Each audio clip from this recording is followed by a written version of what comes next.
ময়মনসিংহ যাচ্ছি, গ্রামের বাড়ি। না, আজকে যাত্রী সকাল থেকে মোটামুটি যাত্রী ভালো যাত্রী আছে। প্রত্যেকটা গাড়ি ভরে এখান থেকে সিটিং করে যাইতে পারতেছে, এরকম ব্যবস্থা আমরা দেখতে পারতেছি। ঈদের আগে তো অনেক যানজট থাকে, রাস্তায় অনেক জাম থাকে, এই কারণে এখন তো যানজট কম থাকবে, এই কারণে আর কি আজকে যাওয়া। ভাড়ার সংখ্যাটা যা আছে আমরা কোনো প্রকার বেশি নিতেছি না। 480 টাকা ভাড়া, 450-400 এর ভিতরে আমরা নিয়ন্ত্রণ করতেছি, নিয়ে যাইতেছি। প্রত্যেকটা গাড়ি মানে ভরেই যাইতেছে, এখান থেকে সম্পূর্ণ গাড়ি ভালোভাবেই যাইতেছে। আজকে যাইতেছি, আজকে যাইতেছি, মেয়েরা আছে, মেয়েগুলো দেখাশোনা করার। ঈদের কাজের চাপ ছিল, বাসা বাড়িতে ছুটি দেয় নাই, আজকে ছুটি দিছে তাই যাইতেছে। যাত্রী তো কম, একদম যাত্রী কম, ভাড়া কম, গাড়ি কিভাবে চলবো? আমি 1 ঘন্টা হয়েছে লাগাইছি, গাড়ি ভরতে লাগে 10 মিনিট, এই জায়গায় 1 ঘন্টা হয়েছে লাগাইছি গাড়ি, তারপরও গাড়ি ভরে না। টিকিটের তো কোনো অভাব নাই, মানে যেটাতে কম পাইম সেটাতে যাবো। আর ডাইকে রেখে উড়াইতেছে।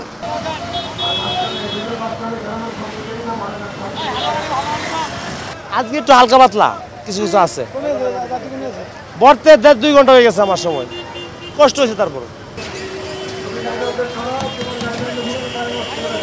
কম মানে আমার লুকা জাতি গাড়ি জাতি কম, মানে দাঁড়িয়ে জাতি যে ওটি দাঁড়িয়ে গাড়ি জাতি ওটি জাতি পর্ব যাত্রী, আমার লোকাল জাতি কম।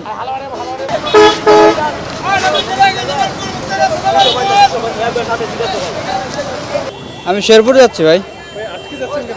আজকে যাচ্ছে, গতকালকে আমার শ্বশুর মারা গেছে, আমার বাড়ি হলো ভোলা, আমার শ্বশুর বাড়ি হলো শেরপুর। গতকালকে খবর আছে যে আমার শ্বশুর মারা গেছে, সেই জন্য 8টা বাজে রওনা দিছি বাসা থেকে। ভোলা লঞ্চ ঘাট আসছে 10টার দিকে, পরে লঞ্চ পাই নাই, পরে একটা লঞ্চ ছিল, বলছে যে রাইতে 2টা বাজে ছাড়বে, পরে 2টা বাজে ছাড়ছে, সকাল 10টা বাজে ঘাটে নামছি। এখান থেকে এতটা গাইতে যত সময় লাগবে, এই জন্য শেরপুর যাওয়ার। ময়মনসিংহ না, কালকে যাই না, আমাদের ঈদের নামাজ ছিল তো, ওই জন্য আমরা মসজিদের মধ্যে দায়িত্বশীল, জন্য ঈদের নামাজ পড়ে আমরা বের হয়েছি আর কি। এখন যাবো ময়মনসিংহ, আমার বাড়ি নেত্রকোনা।